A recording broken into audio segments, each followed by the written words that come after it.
All right, ladies and gentlemen, welcome back to another episode of Uncommon News, where we cover important topics that are unlikely to appear in the mainstream media. We have quite a bit to talk about today, and we're going to get into it very soon, as soon as I can pull the feed up and get 5x5s and make sure everything's squared away. Let's go ahead. I'm not seeing anybody in the chat. Let me see if I can square this away real quick.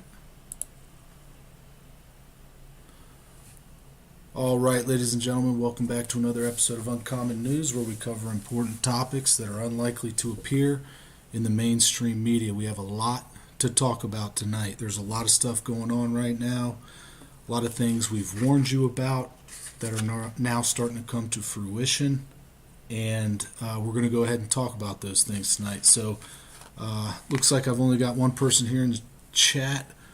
Zen, okay, new days, old ways, good to see you. Guys, let me know how the chats, how's the audio, how's the videos, everything looking good. Let me know. Arnold Schmidt, good to see you. All right, looks like people are coming in. How am I sounding on the video there, guys? If you can give me a 5x5, I'd appreciate it. Let me know how things are going.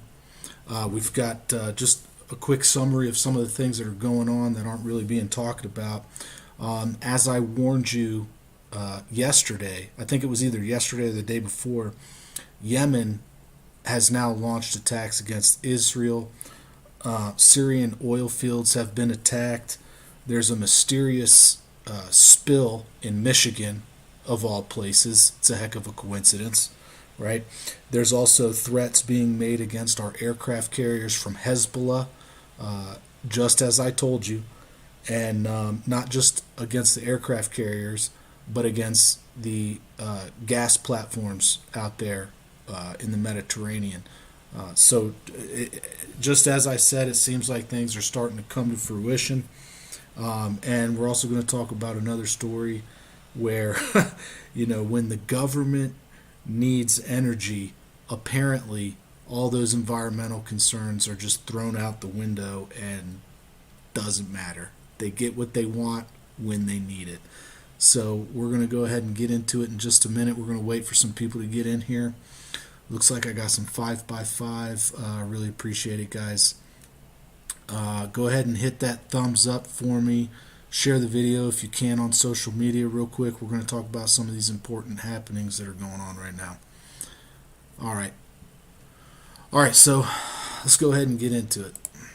All right, so a U.S. Navy warship intercepted 3 missiles and several drones from Yemen. Now, Yemen is a country that not a lot of analysts have been talking about recently. I warned you guys about this several days ago, and I told you to keep your eye out for Yemen because they have very serious missile and drone capability, and they swore to support Hamas in this in this situation that's going on. Well, they stuck to their word, right?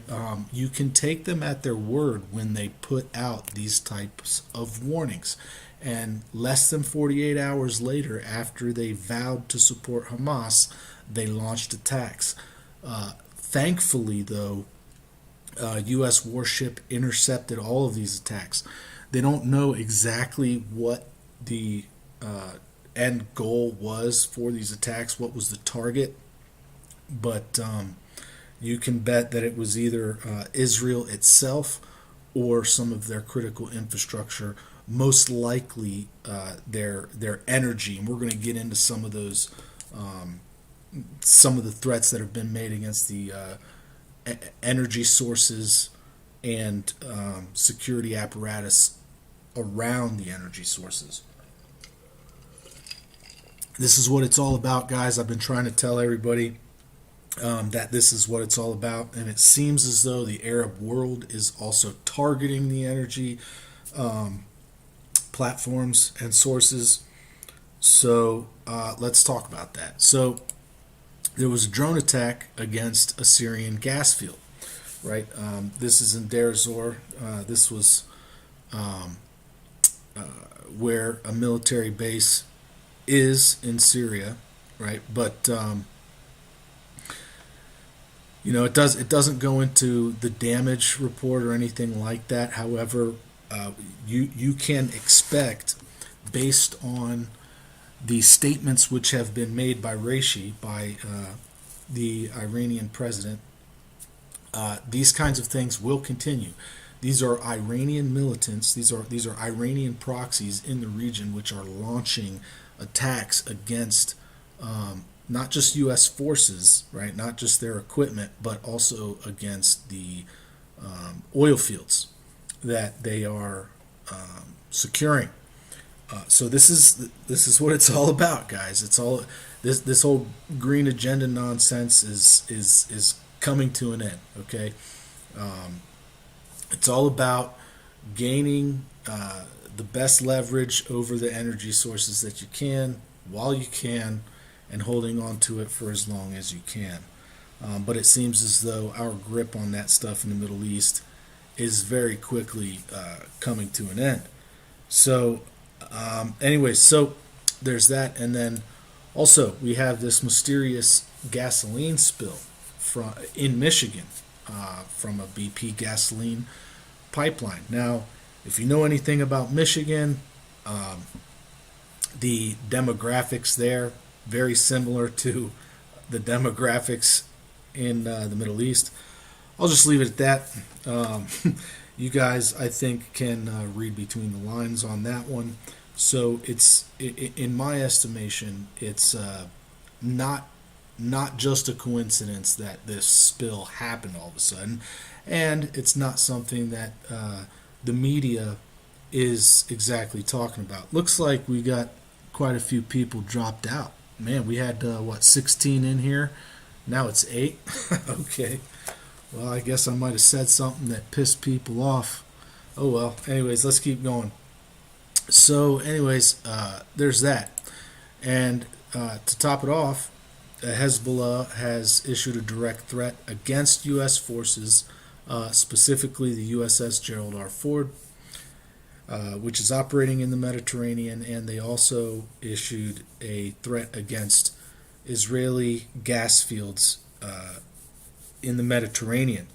So, Hezbollah has the capability, they've been given the capability by Iran to launch suicide drones out to 2,000 kilometers. Well, there are several gas platforms out in the Mediterranean that they can reach.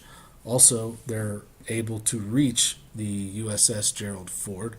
However, the air defense system on the USS Gerald Ford is more than capable to defend itself against these suicide drones. So, if they're going to threaten the USS Gerald R. Ford, then that's given them advance notice that they probably are aware of the threat, anyways.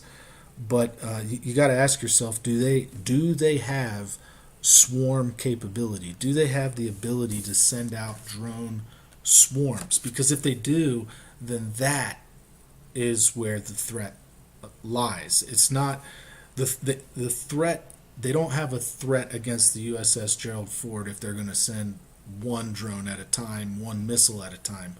But they can threaten it if they send 1,000 at a time, all coordinated by sophisticated software and processing capabilities, which we don't know if they have that capability yet. However, China does have that capability, and they very well could have made some kind of deal with China to get that. But has that happened? I have no idea. Well, it's yet to be seen.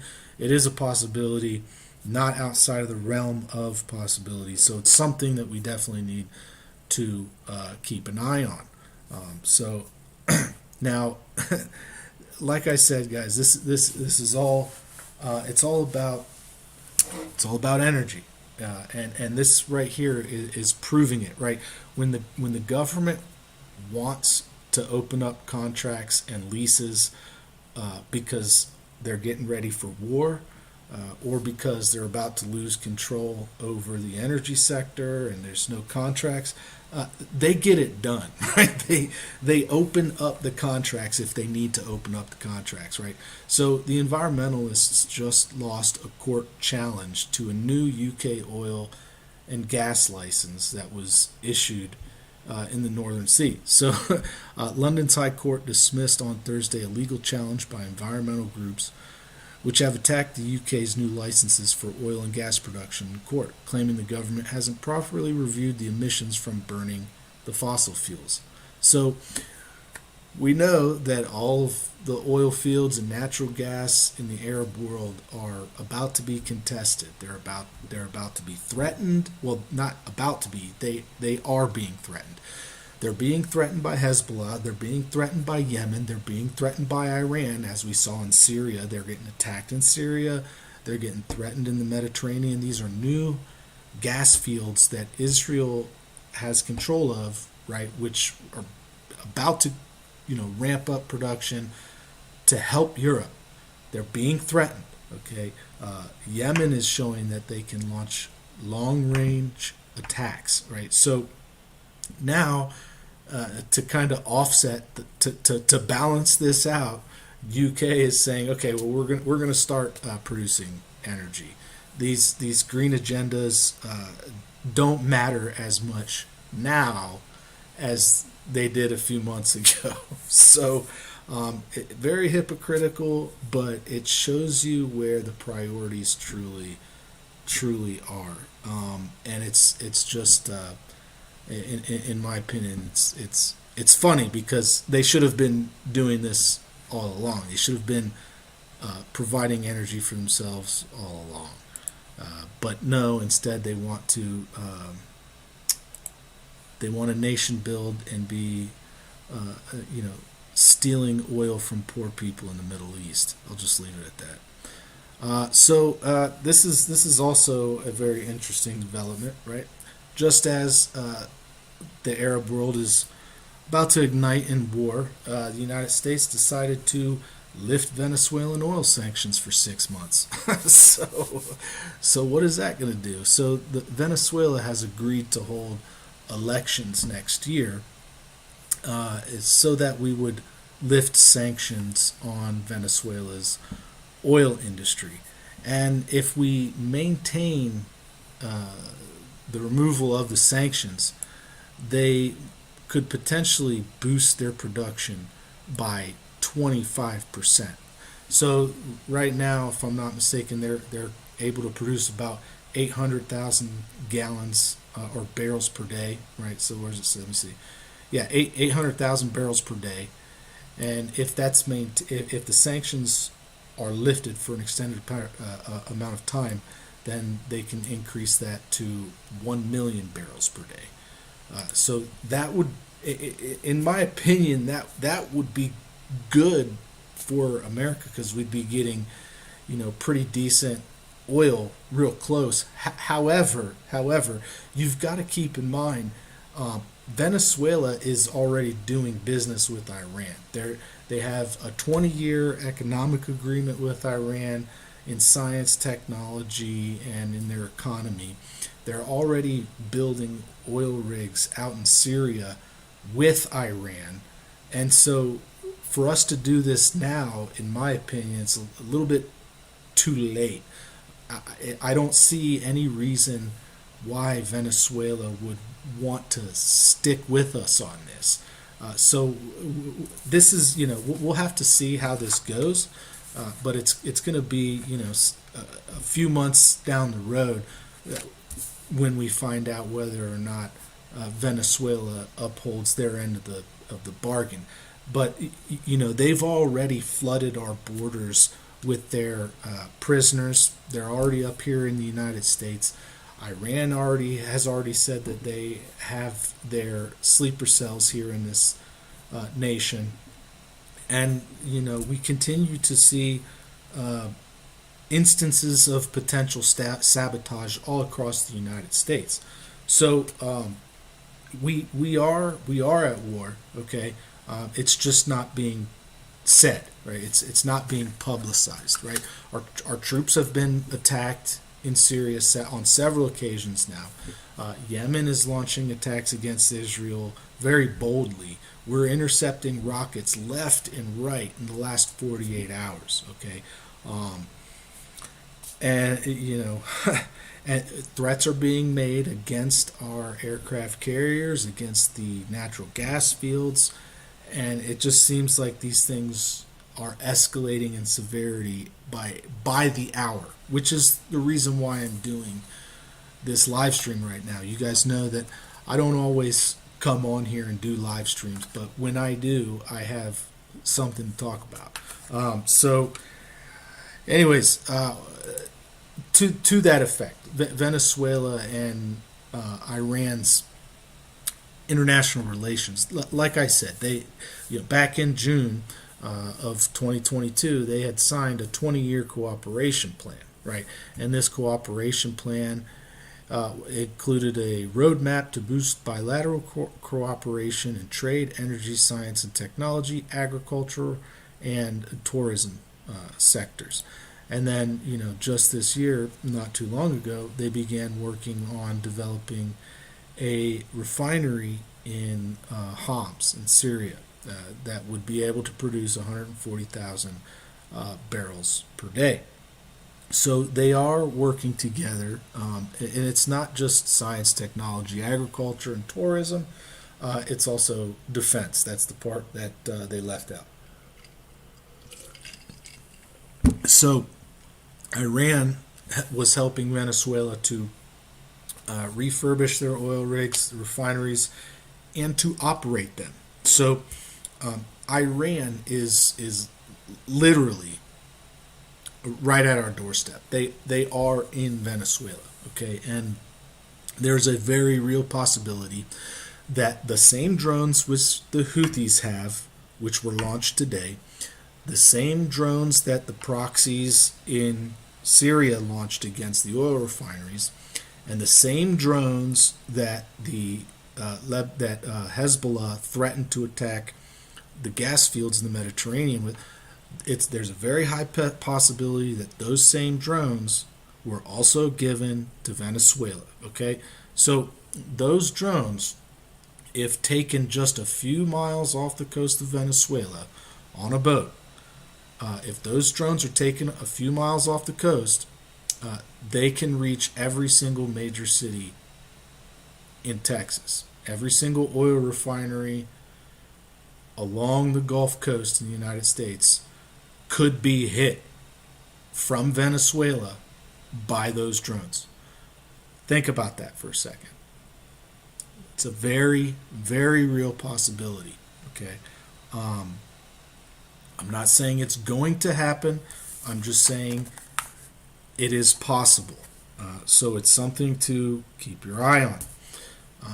Okay, so and like I said,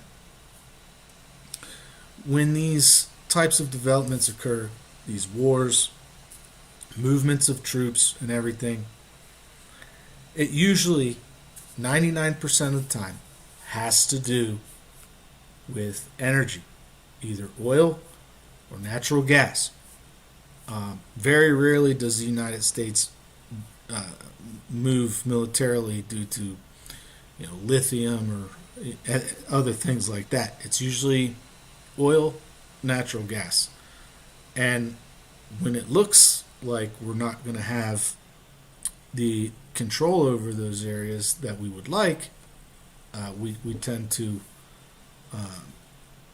kind of cover down in other areas. We open up the possibilities in places that we were kind of neglecting, right?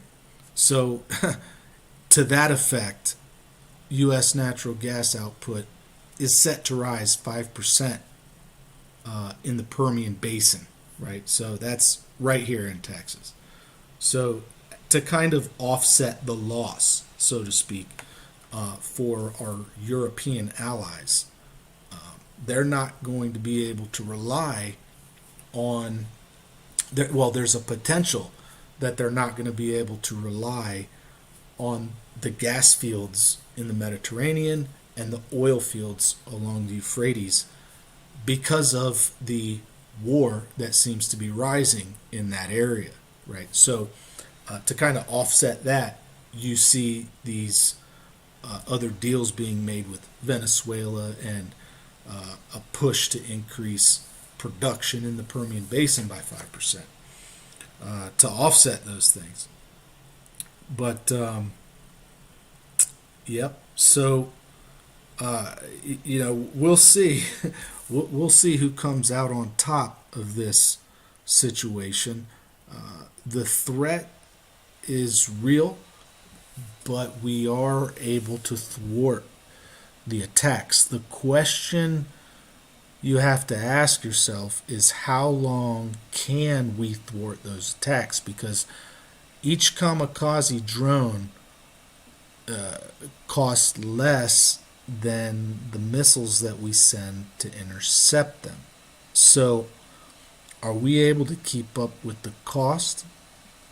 Are our soldiers going to be ready and willing to stay in this kind of conflict for long term and to support our allies in the region? That is to be seen. That is to be seen.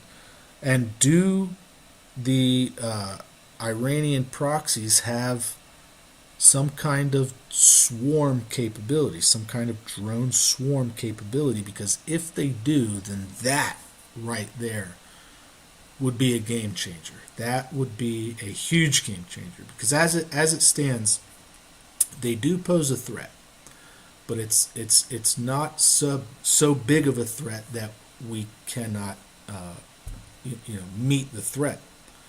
But if they have the swarm capability, then there's a very real possibility that we could end up being out of there altogether. So that is essentially what I wanted to bring to you guys tonight. Looks like we've got 24 of you in here. Really appreciate you guys sticking with me through all of that. Do you have any questions or anything you want to bring up in the chat before we cut the live stream? Any questions, guys?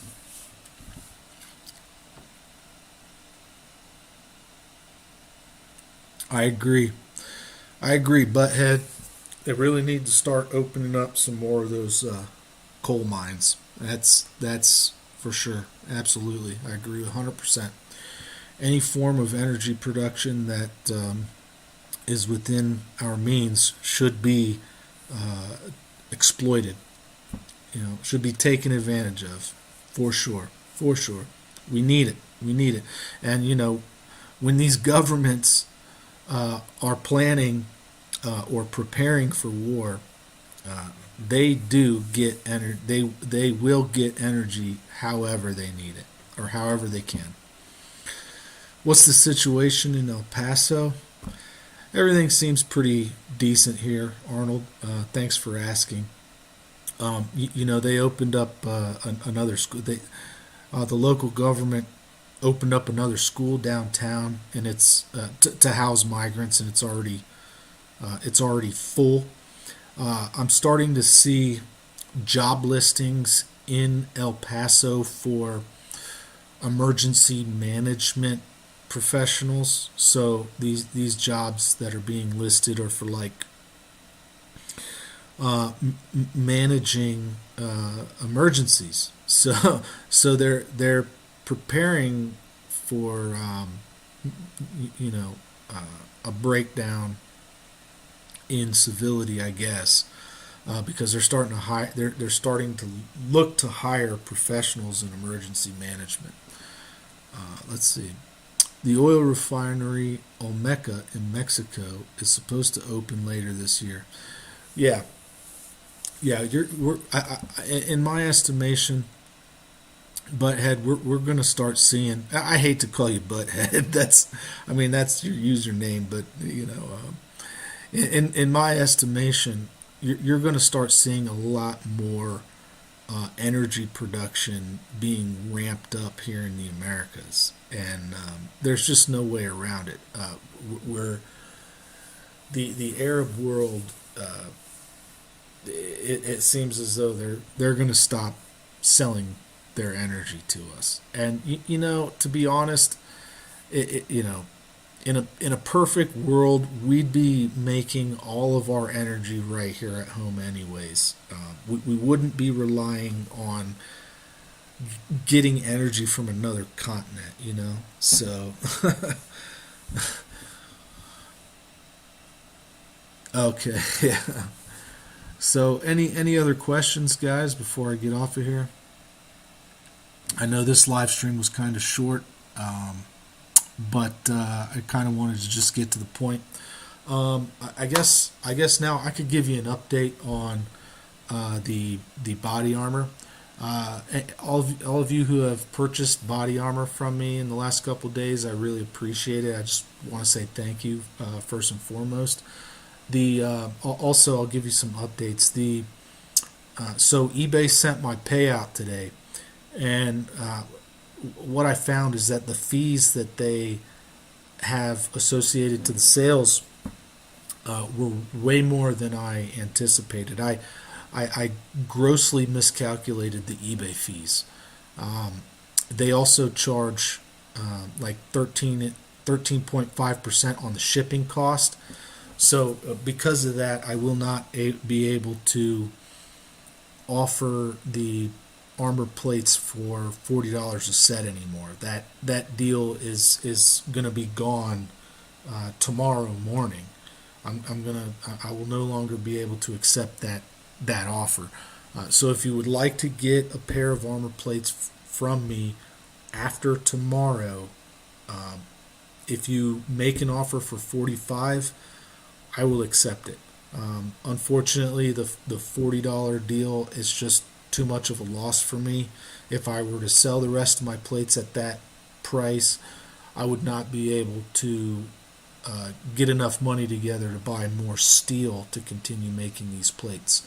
Also, I do intend on selling some of the pocket lanterns. They're going to be a little bit different than the one that I showed you in my short, but nevertheless, they'll be like pocket size. They'll fit in your purse. They'll fit in your pocket. I expect to sell them for about $10, and they should hold about 30 to 45 minutes worth of oil.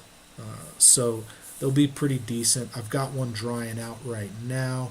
The clay is harvested from New Mexico, as well as the sand that goes into the final product. So all the material is sourced locally here from my friend's ranch.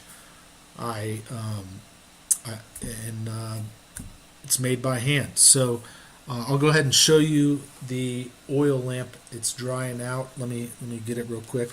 I'll show it to you.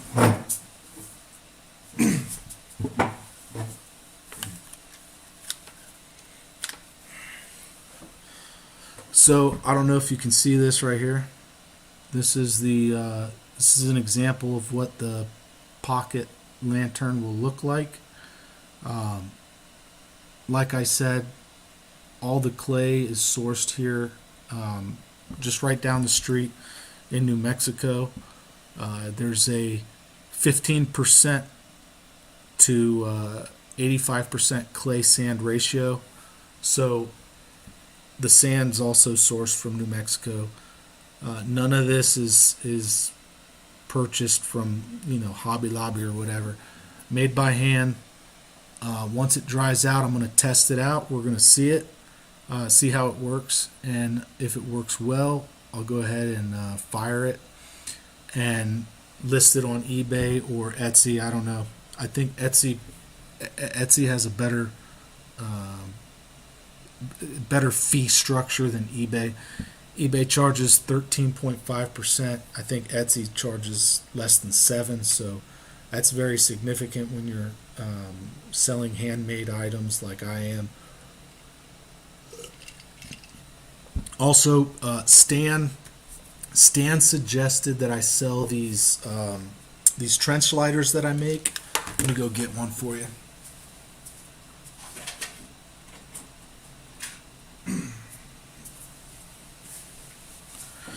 Stan wanted me to start selling these little trench lighters. I make these trench lighters out of spent shell casings, The main body is a 223 or 556. The cap is a 9 millimeter, and the housing for the flint is a 22 Magnum. And then, I just solder a piece of brass rod around it to hold it all together. Stan suggested that I sell these, and he also said that I should patent them. However, I don't think I'll be able to patent them because, soldiers during World War One made these on all sides. They made these little trench lighters out of spent shell casings, and so I don't think that I can say that this is an invention of mine. This is something that I got inspiration to make this from antique stores that I've seen trench lighters at, and different historic reenactments and things like that. But if I start selling these, I have no idea how much I would charge for them. There's no way I could do it for $15. It takes too long to make these, and it takes too much patience, and I'm just an impatient person. So to sell them for $15 for me is probably not enough, and then have eBay take 13.5% or Etsy take 7%. I don't know. If I sell these, it'd probably be for like 25, but I don't know if anybody'd be willing to buy them for 25. So I gave one to Greg just kind of as like a good gesture of friendship. But if that's something you guys would like me to make more and sell, let me know. Let me know. I'm trying to. The project here is that we're trying to come up with products to help support Freedom Restoration Foundation operations, and to also help YouTubers that are being demonetized. You guys know that there is a big problem right now of content creators on YouTube getting demonetized. You might know Dabu7. He just got demonetized. He had to leave. He's on Rumble now. And among other content creators. So the idea here is to create these products that YouTubers can then advertise. They'll have like an affiliate link. So if you buy one of the products from their affiliate link, they will get a cut or a portion of the sale, and that will directly support them. It'll directly support me so that I can continue to make these things to support them and the operations of the Freedom Restoration Foundation. So that's why we're trying to come up with these products. And if there's anybody out there who is a whiz with a sewing machine, we need somebody to start making plate carriers. So I'm making the plates. As it stands right now, my armor plates, even we're selling them as airsoft plates. They are currently the most affordable armor plates that you can get in the entire world. There's no other armor plates available, at least online, for the price that we're selling these armor plates for. The problem is getting an affordable plate carrier too. Even plate carriers cost more than the plates that I'm selling. So if there's anyone that's watching the live stream right now that is good with a sewing machine, if you can make plate carriers at an affordable price and list them for sale, then we'll be able to collaborate on this. So if somebody wants to buy the armor plates and a plate carrier, they can get them both at a good deal from people that support Freedom Restoration Foundation, which is Greg Allison's foundation, and our YouTube content creator community. So that would be great. So anyways, let me go ahead and check real quick the chat. Let me see here. Sorry, I gotta scroll back. What's this? Okay, so is that Arnold Schmidt? What's the situation in El Paso? Don't forget about Stray Kitten's questions. What was her question? Let me see. Stray Kitten. Hi, Stray Kitten. I don't see your question up there, Stray Kitten. looks like there was a message retracted. Sorry about that. Sorry I didn't get to that. Uh, Good evening, young man. What's shaking? A whole lot, Chewy Weather. Go ahead and rewind the show. Let's see. Not in my books. Stray Kitten. Maybe my question was off topic for video. Okay, sorry about that, Stray Kitten. I don't have the uh, chat right up here on the laptop. I have to go over to my cell phone and scroll through the chat to see the questions. If you want to ask a question again, please feel free.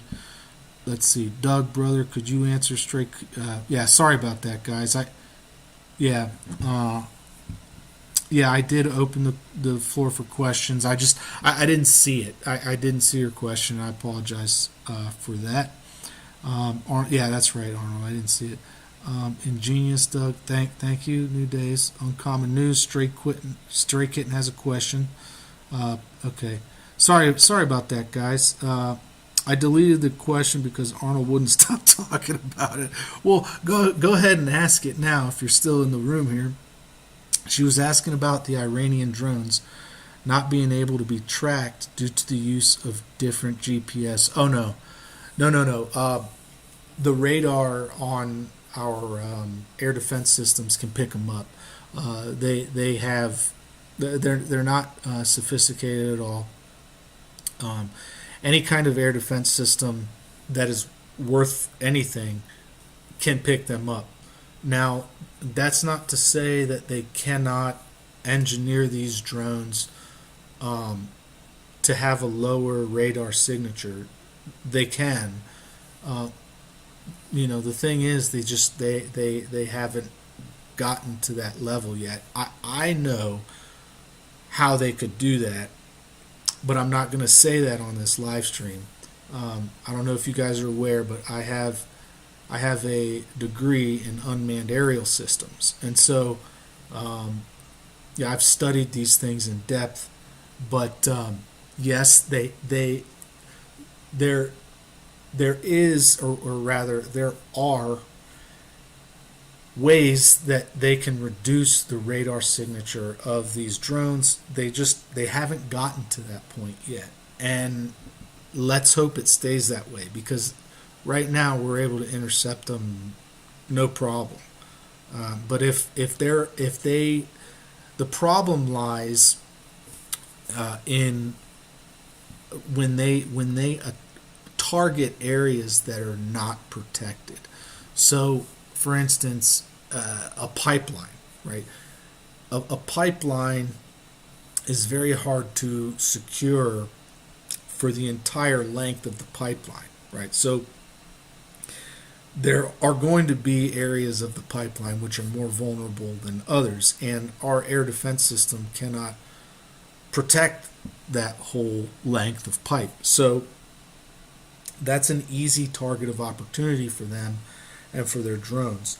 Likewise, these naval vessels that carry oil and LNG, these are commercial vessels. For instance, it might be like a Chevron boat. They don't have air defense systems, right? So unless they're being escorted by a naval vessel that has air defense capability, they're basically, a sitting duck. So they can very well be targeted. And, they, as it stands, most of these vessels need to go through the Straits of Hormuz. They need to go through the Bab al-Mandab Straits. All these different choke points that are very easily targeted. And so that is where the threat lies. When Yemen comes out and says that they are going to support Hamas by any means that they can, those are the threats right there that they pose. Okay, and so and that's why that's the problem with the mainstream media, is that they're not talking about these issues. These are very serious threats that exist. These are very serious threats which have been made, and no one is talking about it. So I've tried to bring these things to you guys' attention so that you would prepare for this, so that you would prepare for a potential shortage in energy, gasoline, oil, natural gas, whatever. But as this headline right here on the screen shows, our uh, our government is already preparing for this, and they see it coming too. The mainstream media knows it's coming, but they're not telling you it's coming. However, to kind of minimize the impact, not totally take away the impact, but kind of buffer it a little bit, they're doing things like making deals, trying to make deals with Maduro and trying to increase the output in the Permian Basin. Is that going to totally offset the loss that we could potentially have in the Middle East? No way. But it's a buffer. It's a buffer, and you can definitely, if you're just watching what happened in the oil industry, you can definitely see what's going on. I mean, there's just no other way to analyze the situation except for monitoring. Aside from monitoring the deals which are being made regarding oil and natural gas, and things of that nature. So, anyways, let me see. Stray Kitten. Something about them using Chinese GPS so USA can't switch them off. Well, Stray Kitten, the thing about that is that when a signal is when an uplink and a downlink is being sent from the drone to the GPS and vice versa, it can be overpowered. So this is how, for lack of a better word here, this is how the Iranians were able to bring down our drone back in, I think it was 2010, maybe 2009. I don't know if you remember when the Iranians intercepted one of our spy drones, and then they reverse engineered it, and now they have that same drone.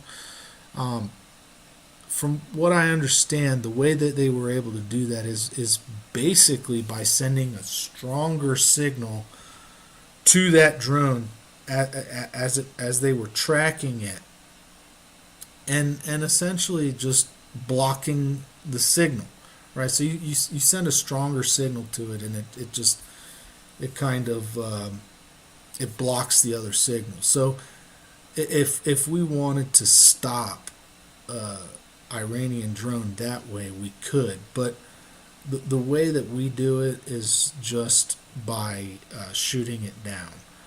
Now, if we did it that way, we could definitely save some money, but we don't do that. Our signal corps, which would be doing that kind of an operation, our signal corps is not set up to conduct those kinds of missions. Which, when I was in the army, at least to my knowledge, when I was in the army, I was in the signal corps, and we did no thing like that. However, that when I was in the army, that was not a threat. So there very well could be some changes to the signal corps which have been made, but they would be the ones most likely to jam drone signals. If there was a unit which was specifically tasked to jam UAVs, I'm guessing it would be the signal corps, but maybe not. Maybe they would put that on some other some other units. But I would expect it to be the signal corps. Nevertheless, we are able to do that. That there's no doubt in my mind that we could jam a GPS signal. I mean, I know for a fact that the Russians can do it.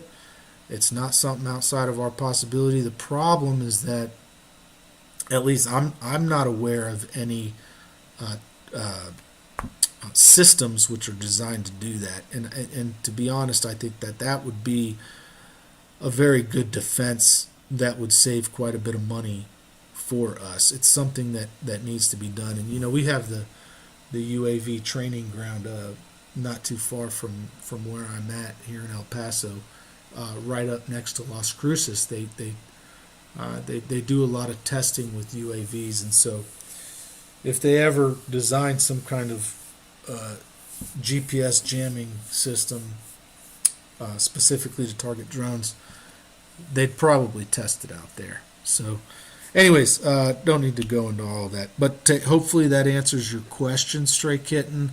I don't think it's a big concern. The concern is not in GPS guidance systems. Really, the concern is in systems that are able to get to their destination without relying on GPS at all. So we're talking about truly, when people say autonomous aerial vehicles or unmanned aerial vehicles or however you want to call them, there are very few truly autonomous aerial vehicles that you can program with a task and have it carry it out truly autonomously. However, that is where the true threat lies, is when you have or when you're able to have a drone carry out a very sophisticated task and not require an uplink or a downlink with a control station, with a ground control station. And that's where AI comes in, really. Once you have AI embedded in these systems, it changes. It will change everything. It'll make the modern battlefield literally hell on earth. And there's going to be very very little that you can do to get around that. And that's the thing that concerns me, is when AI starts getting embedded into these autonomous vehicles, because you don't need a ground control station at that point. You give it a task, and it will carry it out. So let's see. Love you, Stray Kitten. Something about them using Chinese. Arnold Schmidt, I remember that. Okay, thanks. I don't know anything about drones once I flew a kite. Okay. Well, guys, it seems as though that's going to be the end of the stream. Thanks for tuning in. As I said, make sure your preps are squared away, and please, for the love of God, focus primarily on your water. Most preppers have a year or so worth of food stocked up, but only a few days, maybe a week at most, of water or water preps. There are so many different scenarios that could just totally destroy your ability to get water that you're able to treat and filter and all that stuff. So please, guys, square your water away first and foremost, and then focus on everything else. Your water is literally 10 times more important than your food. You can go 30 days, and I'm not just saying that. You can go 30 days without food, but you can only go 3 days without water. That is a factor of 10. So when I say water is 10 times more important than food, I'm not just pulling that number out of thin air. So please, square your water away. I emphasize that as much as I can. Anyways, guys, please hit the thumbs up. Share the video if you can. Leave a comment in the comment section if you haven't already done so. You want to support the channel, there's a link in the description box where you can do that. I would greatly appreciate it.